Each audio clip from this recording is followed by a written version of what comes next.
Well, I don't know if you are going to be happy because I want to talk about the mistakes in media education. Well, the very word mistake or error brings some, nervousness, uncertainty, etc. And so when once again I was invited to this edition of the conference, and I have been present in nearly every edition, I started thinking about, do I really want to talk about it? But then I came to the conclusion that there are certain areas where we all get trapped and we work on our issues. And I believe that one of the traps would be taking shortcuts and not understanding certain issues.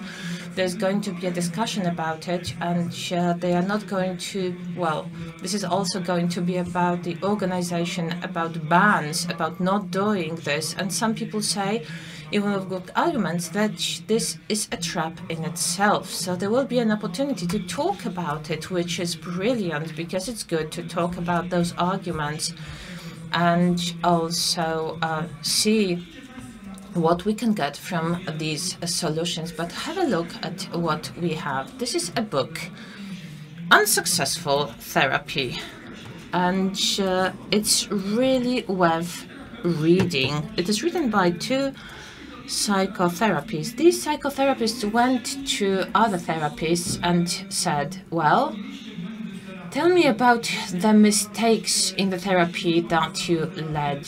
Wrong diagnosis, you had the wrong idea, and something bad was the result. And so the professionals, I need to tell you, the professionals that those people came to, they didn't want to participate in this undertaking. I don't want to talk about it. I don't want to talk about my errors and mistakes. So now moving to us, and there are a lot of media educators here. So let's call a spade a spade. What was wrong? What wasn't successful? It was a seemingly good idea. And if somebody came to us, would we be willing to really talk about it? This is an uncomfortable situation, because even if we are ready to take a critical look at what we do, then not necessarily do we really have this option. So just think about how many conferences you attended where the media education was seen as unsuccessful, didn't make any sense, etc. So, of course, we can say this is not optimal. We are not super effective. But what do we want to change? What do we want to improve? So I wasn't sure whether this is a good subject for this conference, but I was sure that we need such a conversation, that even if we don't find a solution, we need reflections. So I am going to refer to the latest research to illustrate that. So the first mistake: we assume prior knowledge of those we work with. There are some things we don't have to learn, so they know different things, that we can be more advanced in what we do because they have the basis at some minimal level. They have them, they are aware of them, they know them. And so I will share one of the results of the latest research. In a couple of countries, we ran a study on 2,660 teenagers. This time, this research is 16 to 18-year-olds, and so these are older children, these are teenagers, and this is like the first result in the search engine is the best source of information. So I don't understand the question, that's one thing in blue, but then we have a lot of people say that it's definitely true. It's definitely not true, and I'm not sure. And just look at 6 European countries. We've got 1/3 who, in answer to a simple question, says pass. I don't know. I'm not sure. So just have a look why I'm showing you this very result. Just whatever you use privately, health issue, private issues, technical issues, social issues, they turn to the internet? And this is the answer to those questions. If this "I don't know" was just a small amount, then we would say, okay, there are some, lost young people, and this issue seems prevalent. So let me translate it into my work with young people. I have my favorite way of working. And you know what causes a failure in our work? Sometimes we work on an abstract level. Oh, do you know that nothing is really certain over the internet? Yes, we do. Okay, we can continue, but we don't really talk about the reality of young people. If you turn to the younger adolescents, yes, to be clear, this is not a criticism towards the source, but this is a source that's used without thinking. So, who uses Wikipedia, yes? And then in the 7th, 8th grade, so you've got 14, 15 years old, nearly everyone is going to use it. Who has used Wikipedia to do your homework? Nearly everyone, privately. Who needed information and checked it? Also so many people. But if you move on, and now from 0 to 10, tell me how credible this source is for you, then it will turn out that in the same classroom you've got 0 to 3, and there will be those who will say 9 or 10. This should make you curious that you have the full spectrum. Yeah? Some people say it's no good, to it's 100% credible. But if you ask your students, and I've done it on many occasions, regardless whether they assess it at 1 or 10, if you ask them, you assess it at 1, yes, why? I don't know. And you? 10, yes, 10. And why did you assess it at 10? It seems to me that it's credible at 10. Just have a look at it. It's really interesting that, not do you know that over the internet, no, just take a tangible example. So ask those young people who has written all of those entries in Wikipedia. I don't know, it just shows up when I ask. So you can ask, okay. It's the internet users who can create it, so it's Wiki. So anyone can write something stupid, no one is going to verify it. They will say, I don't know, but I use it on an everyday basis. So look how we just show that certain things are obvious, but then we go deeper. And so I explained to them that someone also checks those sources, etc. But all of a sudden, it turns out I ran classes on issues with young people, on issues that people say, well, it's obvious, it goes without saying. That's one thing, we forget about the basics. Secondly, we talk about media education that is only about counteracting threats. Someone can say, well, this was always about keeping children and young people safe online, and it was combating some evil. And we could say that we moved on to the next stage and we understand that smart, wise education is not just about the threats, but also pulling the young people in a positive direction. It seems obvious that it's not bad. We still rarely even examine the positive pro-social and pro-development and improvement of young people online. So 2019, we talk about the positive internet and its young creators. Young people talked about what they have achieved, what they have done, etc. And we tried to look at other research globally, where this research would also show that they researched young people, what they do using the media, yes, good things. And it turned out that researchers had not looked into the positive, so that researchers tend to the bad. But what does it mean in practice? I'm going to talk about it during the debate, but I'm going to also reveal that in advance. Well, we counteract, which is not always true, but let's say we counteract overusing or problematic use of the internet, so that's good. But if I ask if any constructive media usage is going to come out of it, etc., then all of a sudden it will turn out that no, this is not what we deal with. We counteract threats, but we don't pull the young people into the positive direction. NASK 2024, 1,000 teachers of classes 4 to 8, so 10 to 14, 15. And here we also have got different questions. What adventures have you had with your students using ChatGPT, etc.?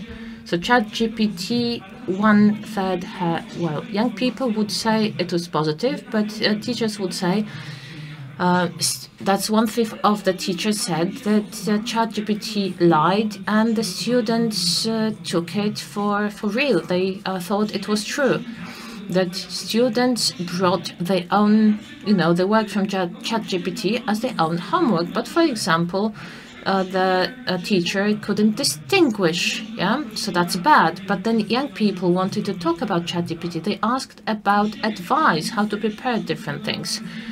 So the students created deep fakes and also artificially generated photo or text using GSI to bully other people. So if we don't deal with that, we're going to have a big issue very shortly, yes? And I'm sure that a lot of people are going to fall into that trap. If you only look at the dark side, that there's going to be plagiarism, that it's going to be all bad. So we really need to look whether, as a result of a contact with us, someone will do something good using this tool. So I would like to show you in practice. So I was there with the students of the elementary and high school, and I asked them, do you know ChatGPT? And they're laughing. Why are you laughing? I asked. Why you can, do funny things with it? Well, you can. For instance, you could do a workshop saying them that it's not fair, you will learn nothing and so on. But I asked them, have you got any ideas? And there are millions of ideas. How to use this tool to actually really learn something using it. And suddenly, there's not a single person who can give an example, not how to trick a teacher, but how to really learn something. Why am I telling you this? Because soon, that when we start introducing it to our work, you will see this old tendency to fight the bad phenomena, panicking, being so superior, moral. But in the reality, we've diagnosed this in good research a long time ago. Majority of people don't enter serious risks areas using internet, but does not benefit from it either. Majority of young people are absolutely on the average of using internet. They don't do positive things, neither do they do very negative things. I'm speaking of majority. So our idea might be to steer them and pull them towards the good side. So omitting the motivation, that's interesting.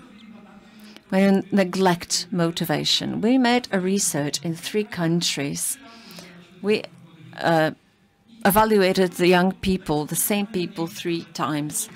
So just to give you an overview, we measure the level of information navigation skills. Can they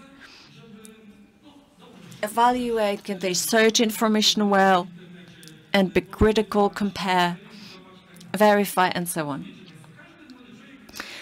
You understand, everyone has a level of those skills.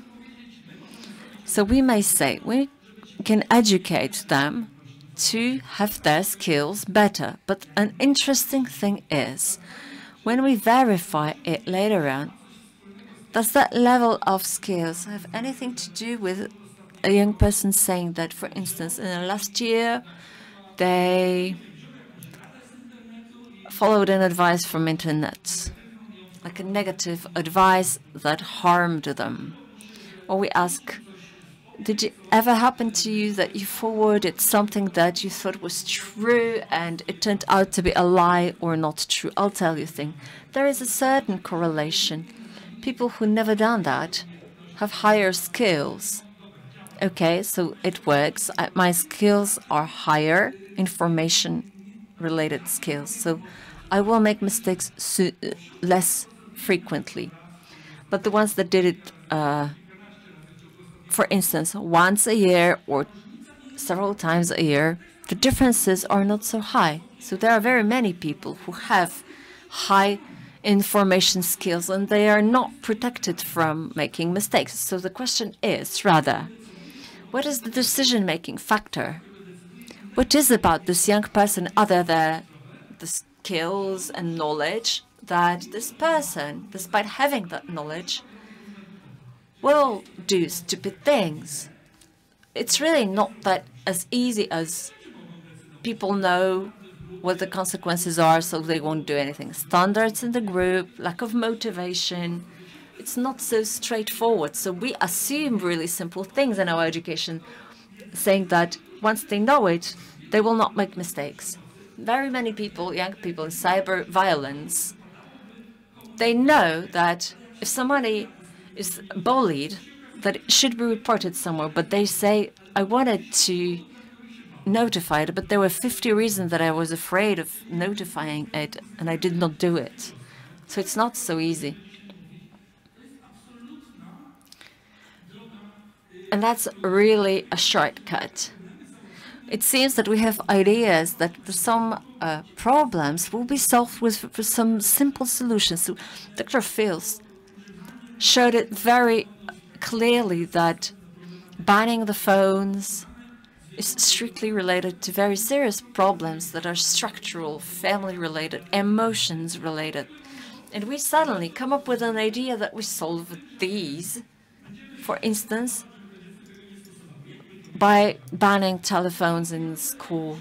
So how is that supposed to solve the problem? It will not heal the root cause. We'll speak more about that. There's so much knowledge that we should be aware of before making decisions or administrative solutions. There are always shortcuts that seem tempting. With one move, can we solve a problem? Well, it's never as easy. Please have a look at this. This is a question. Is it readable? Well, I've been wondering what it will look like on the big screen. 1,000 people from teachers asked questions, and we asked them how they want it to be organized in schools. Is it a ban or not only phones, but the application of chats, generative AI? So have a look at the ideas. The blue line says, I totally agree. So first line is for students knowing the threats. But then, when we asked, should there be trainings in educational use for educational purposes? Further down, that's important, what I want to show you, what we have tendencies to using shortcuts. There should be rules how to use the GAI by students, by teachers. This is clear. So GAI should only be available for young people over 18 years old. And 1/5 of us says, yes, that's the way of solving it. The tool that is already used by the students. And we want them to start pretending that they're not using it. Schools should use technical solutions making it impossible to use generative AI. This is like our discussion here, but with regard to a specific tool. See how many people agree with that. Why does it raise my disagreement? So we are dealing with a tool that is easy to use. Anybody who can speak Polish can use it. We use natural language. So whether we like it or not, students use it. It is available, the full power of it. And suddenly, people come up with an idea that instead of using educational potential to get between the tool and students and to induce them to have creative, reasonable, socially valuable use of weighing the tools. If you want examples, I may provide you with very many examples of using it. So to redefine our role, make us a person that goes between like a new role of a teacher. Our idea is to let them go freely and just use technical solutions that they won't use this at school. Please see what way of thinking it is. Sonia Livingston said it. All the solutions, shortcuts, they are an expressions of adults giving up. Instead of having smarter ideas, maybe more difficult ones, looking for people to actually have the tool but use it well, whether I like it or not. Instead of that, we have an idea solving the problems in just a superficial and seemingly good way, but that's just a way of not allowing cyber violence in schools. Okay, that it will happen outside of schools. And then will the problem come back to school? Oh, yes, it will. So please have a look at what it looks like. 1/3 of people said it should be completely banned. It's not a small fraction. So please have a look at how much we are really pulled into solving serious topics. And these are serious topics. There's a tendency of solving it in this just superficial, ineffective way. And the last thing, is it obvious? It's not. Who creates the prevention and educational programs for young people? Oh, specialists. And we know what experts are. Expert? Why is it he right? Because he's an expert. And that's how it goes. So please think about it. If we're not careful and considerate and we don't ask young people how they perceive our ideas, how they work, if we're not in a full contact, there's a risk of us having a good will, but absolutely missing the point. So there are two results. One is of the research by Tijana Milosevich, who has been cooperated with us on projects, white skills, and so on. In 2025, there will be a new edition. And the second research that we did about young people and what they say about cyber violence prevention programs. Without going into details, I'll just give you some quotes. So Milosevich studied the solutions that are so smart. For instance, we will check the chats, use AI to spot cyber violence and check whether people are really offending one another, and then we'll intervene. We asked young people how they liked these ideas. These are public comments. So, okay, but the message is not really. We don't want the tools to read the messages, but not in a preventive way. If there's a violence reported, okay. Well, it's strange to know that whatever you're writing is being monitored, then your privacy is not a privacy. It's very scary. When I come back home now, I will think twice if I write something in private message. This is crazy. But people who want these solutions, they are serious. Can we prepare young people to be independent and responsible for what they do when we offer them a big brother solution? We know that we should prevent cyber violence, but without the solution that is worse actually than the disease itself.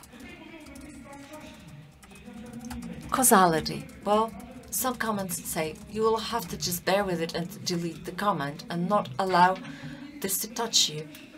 But we want to learn to solve our own problems. We don't need adults to really interfere with everything. I've been dealing with the peer violence, and I know that what makes the victim helpless is that instead of supporting a victim of the violence to defend themselves with our support, we jump in and say, we'll do that for you. Niels Christie once said that a situation that used to happen and end up in the headmaster's office, right now there's the police coming to school. Young people are effective, they are able of problem solving. So we need to give them support instead of creating a system of perpetual happiness in which we give them just everything. A girl in the focus group tells them, well, block her. If you have a problem with someone, go to that person and tell them about it. Why are you getting other people involved in it? Young people say it clearly, we want to be able to deal with things. But we adults, we tell them, well, we will give us control, monitoring, and other solutions. What do people say in our research? There was a workshop on cyber violence, and young people said, we were threatened by a prosecutor. That's the message they're getting. Will that be helpful to anybody? It won't be to anybody. Our reasons for doing it are different, but people seem to conceive this idea in a different way. People say, is there communication in those workshops? I would want to have more communication, encouraging people who want to be active, but they will not volunteer. Please don't show us slides anymore. Okay, the last item. We start thinking, and I'm really closing the subject here, we start thinking seriously of media education as being tailor-made. If you asked me, in good science, how did the paradigm of thinking about internet change? I'll tell you, we're coming to an end where we think of internet as a factor against which we protect the young people because it's detrimental. It would harm all people in the same way, but it just gets into action with how we are functioning outside of internet. What does it mean in simple terms? It means that young people, depending on their problems, they try to start using internet in different ways.